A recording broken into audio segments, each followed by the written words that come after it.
Hey there my friends, I'm Artifexus, you can call me Artie, and today we're going to enjoy some kit bashing. Yes indeed. Kit bashed at the discretion of those on the Sunday live streams, which is very, very cool. Anyways, let's start this tale at the beginning. In addition to a bag of sprues of leftover things, I ultimately had 4 boxes to choose from. We had the Firstborn Tactical Space Marines, the Mega Knobs, the Orc Squig Riders, and a Primaris Dreadnought. So I presented these to the fine folks on the live stream, and eventually someone came out with this delicious gem. Make the squigs like dinosaurs? Ooh. A tactical marine on a squig? What about a tactical marine on a Dino-Squig?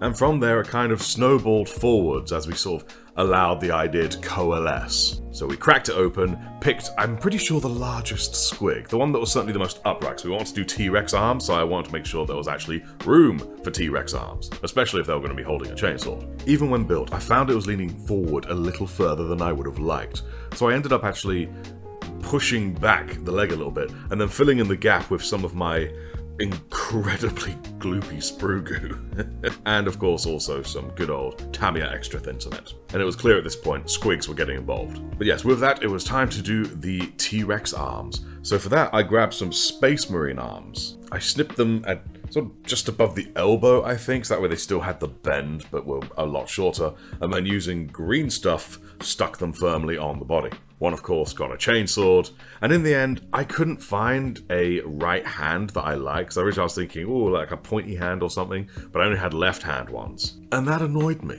So instead, we decided to arm him further with a plasma pistol, and now that took me a while to get it into position, because it was like going into the chin of the model, so it took a wee bit of fiddling, but eventually I got it into a position that I quite liked. I think in the end, I actually even turned it right down, like downward facing.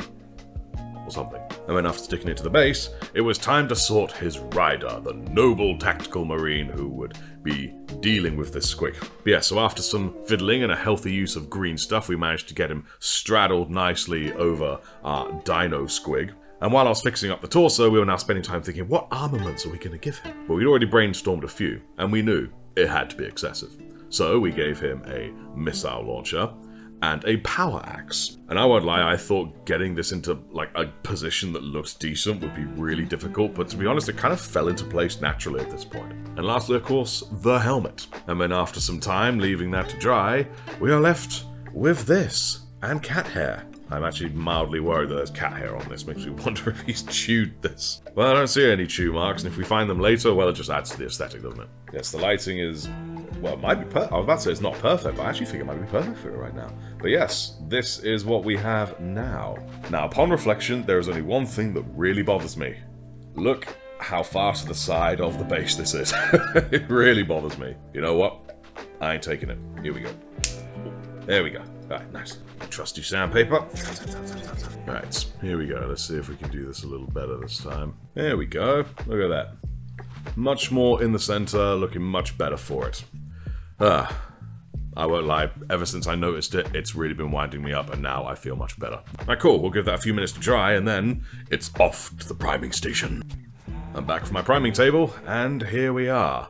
They are both primed. Still a little bit wet in some places, but I couldn't wait to show you. Let's do this. So I went over it in Dawnstone, it being just the Dino-Squig itself. I wasn't super careful, but I was trying to be fairly consistent in things, make it fairly leathery looking, that strained look, some of the black seeping through, but not too much.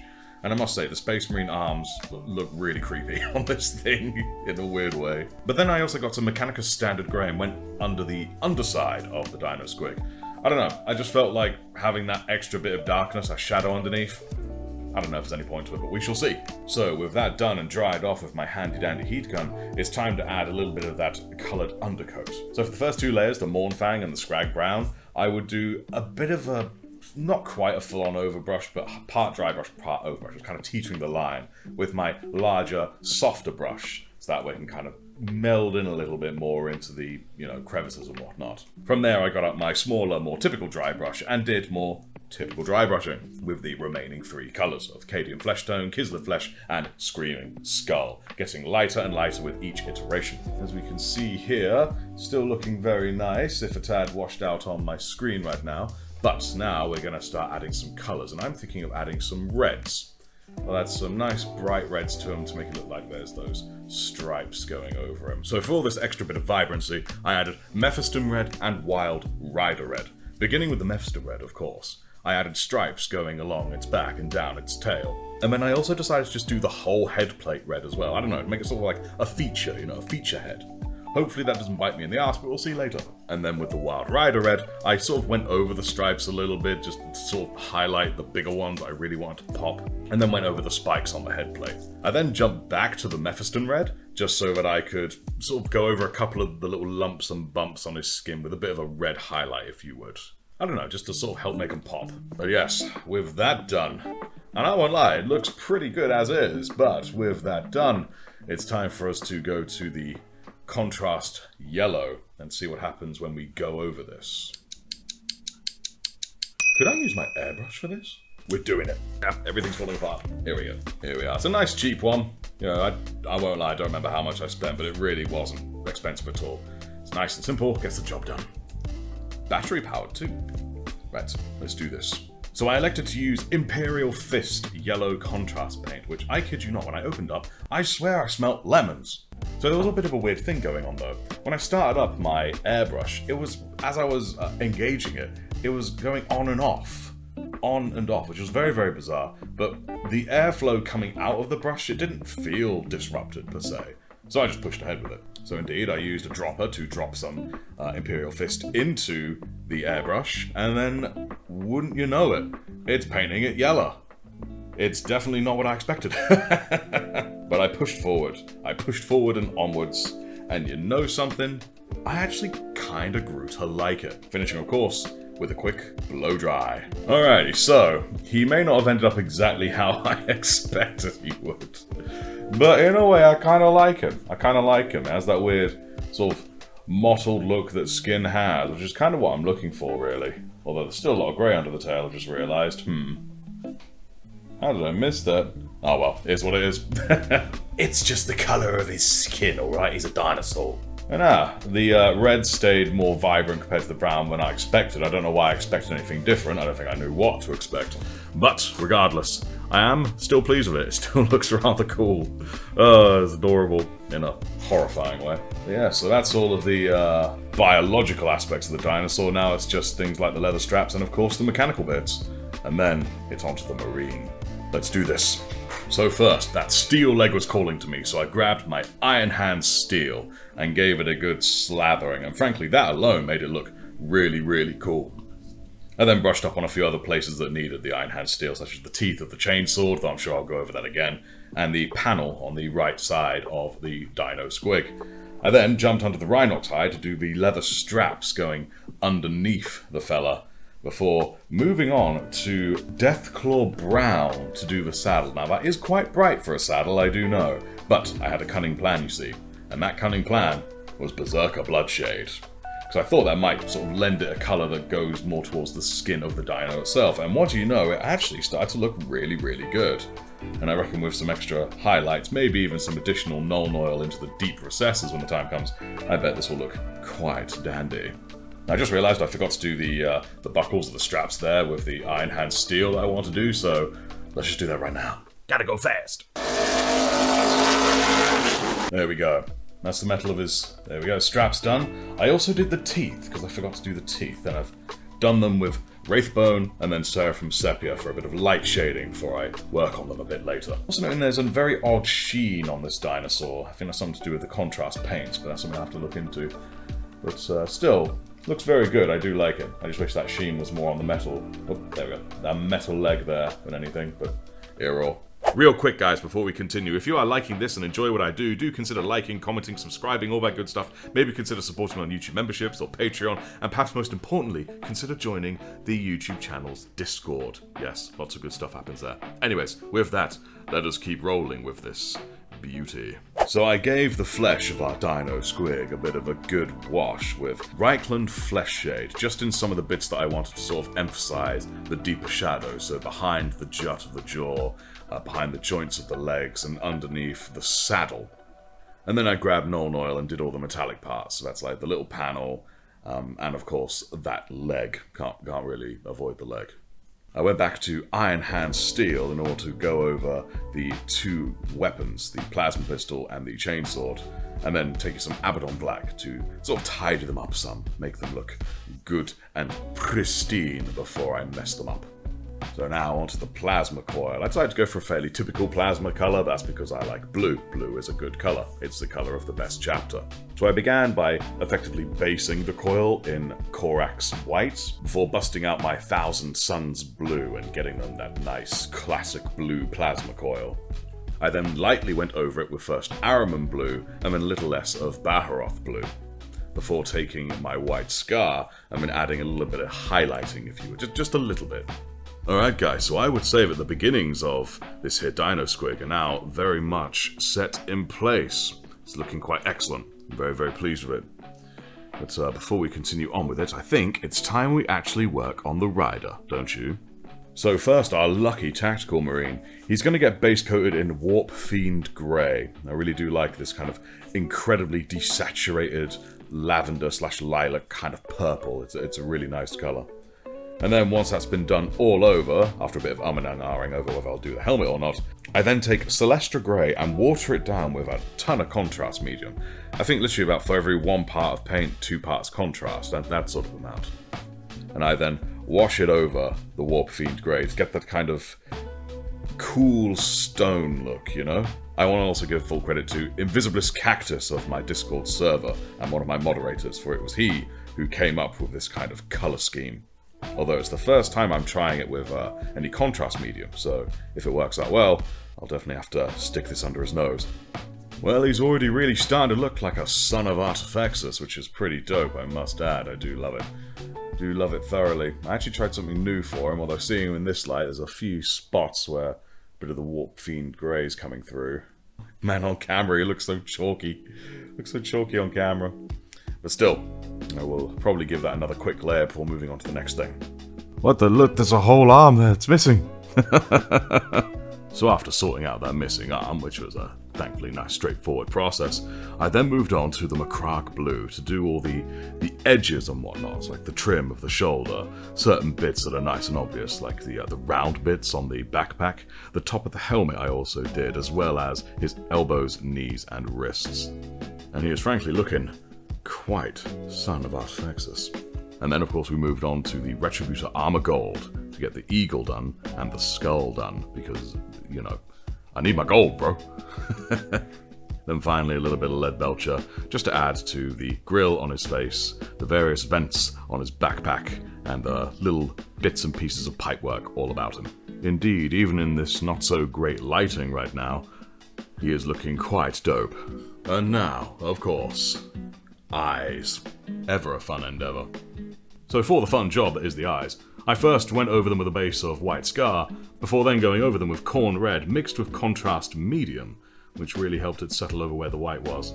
And then I dabbed over the centre of the eyes with some Mephiston red to help bring out that shine. I'll probably add some more to it a little bit down the line. But indeed, as goes, I think they're pretty good. For those wondering, yes, I know the eyes on the dino have not yet been done. There is a plan. Trust me. I then made a start on getting the weapons done. This was mainly by using lead belcher on the body of the missile launcher, and also on certain parts of the power axe. I then thought now's a good time for me to actually do the blade, the head of the power axe itself. I thought I'd try something new with this. And, well, let's see how it went. First I coated it in white scar, a single straight layer before adding another layer that had been watered down with Lamia medium, in order to help give it a nice smooth finish, or relatively smooth at least. Next I added a thin layer of Stormhost silver, which I had hit with several drops worth of contrast medium, in order for the white to still shine through while giving it the metallic look from the, well, metallic paint. Next came the bit that I was most umming and ahhing over. I took Soulstone Blue, a technical paint that I've not really had much chance to use yet, and I watered it down immensely, and with just straight water as well. This was so that way it would function more like a sheen, and indeed, after putting a very thin coat on and spreading that coat around, making sure it didn't get too thick and obviously fighting it pooling everywhere, because that's what it wants to do, I ended up with what felt like a really nice power sheen to it. And I'm really pleased with the results and look forward to experimenting with this method later. Because indeed, I think it looks really quite nice. A good first iteration of it. I was torn between Soulstone or Tesseract Glow for a green equivalent, but I thought I'd go blue, because well, green might have made a good contrast for his blue, but I thought I'd lean into it this time. A bit splodgy maybe, but now that I have a better idea of what kind of outcome it can create, I reckon I can make something really good of it in future. Dope. I then decided to add a little bit more to the axe. I put corn red on the grip of the hilt, and I added a bit of Liberator gold onto the top there, just to add something, you know? I then got my Nuln oil out and decided to do a rough recess shade around the marine itself, just so that way when I do the highlights, it'll help make them pop more. And speaking of highlights, it is time. So first, I chose to use Korax White to highlight the silver grey parts of the marine. And as I was applying it, I was thinking, it's probably too much. But I pushed on, and you know what? Despite the fact it probably was a little too bright, it still looks alright. Well, when you look away from my janky way of doing it, of course. But no, overall, I was pleased with it. I then added Liberator Gold onto the Retributor Armor Gold bits, which then makes it chef's kiss, before adding Calgar Blue to all of the Macragge Blue. I then got on with highlighting the blacks, like the parts of the missile launcher, the axe, and various other places of that nature. The chainsword wanted to just be coated in Eshin Grey, but I managed to, thankfully, sort of rein that in. So yes, after some Eshin Grey, then some Dawnstone, they started looking pretty decent. I then grabbed the Stormhost to highlight the silvers, the biggest point being the leg of the squig, of course. Then I noticed that cable needed to be red, so I undid that. Right, indeed, it's starting to really come together now. Very much so. I'd be willing to actually say the model is near as damn it done, given the amount of time I have left. I think I will probably leave him there. Now, for the base. Before the base, I began with some sterling mud. Oh yeah, it's beautiful, gloopy stuff. You just want to eat it. No, just me? Oh, alright. Yes, I scooped that on good and proper, trying to get it up and close to the mound at the base of the robotic foot, before then getting my PVA glue, which dries clear, I'd like to add, and I started smearing that all over the base. And it's then that I discovered that a section of the sterling mud was not as dry as I thought. You see, I'd blown it all dry with my heat gun, and it all seemed dry to the touch, but apparently I missed a spot. So just before I started getting annoyed, I thought to myself, you know what? Most grasslands have muddy patches anyway, so I'll just add the next bit to be added, and then the bit that stays muddy and non-glued is just a muddy patch. Boom. Big brain moment. So then, indeed, I got my grass. See, even in this hobby, we can touch grass. It is specifically Colourforge's static grass, meadow grass to be specific, and I just dunked it and flopped it all over it, just spread it all around it nice and easy. The PVA glue just grabbed it, and then out it came. It really doesn't need much more than that. That does the job. And with that, just a final few touches now. Yes, now the PVA glue is dry, that grass is looking really quite dope, really adds a nice something to it. But of course, now we truly need the final touch. And that is the eyes of the squig. For this, there is a particular plan. And it shall be most glorious. And with that final touch done, here we have the final piece, the final product. You know, everything's going to be seen with this bad boy, or bad gal, I should say, as it is a female squig. Yes, indeed. Oh, a quick note here, you can also see that I've actually done the rim of the base in the classic Steel Legion drab. I did record it, but like an idiot, I forgot to record it. I forgot to hit record, so yeah. Never do that again, ever, at all. Mark my words. Yes, I am super, super proud of this one. But of course, there was technically one more stage to be done, and that's the naming. So at a future live stream, we then got around to naming this dynamic duo, and the names ultimately settled on are Marvin and Rhonda. Yes, indeed. A perfect dynamic duo. But yeah, so with that, that's my first, what I would consider a true kit bash, and it was a hell of a lot of fun. I'm looking forward to doing the next one, which is absolutely being done. You can be resting assured. You can rest assured. There we go. And of course, if you want to take part in that, on some Sunday live streams, we do the Kitbash Korner, and that is when we, well, with your guys' help, come up with something to create. So, do stay tuned for those if you want to be part of this whole process. But anyways, with that, thank you so much for watching. This has been great fun. Do consider liking, commenting, subscribing, all that usual jazz. Maybe support me YouTube memberships or Patreon even. All the links are below. And consider joining the Discord as well, channel Discord. It's great stuff. So remember, guys, the Emperor is always guiding your brush.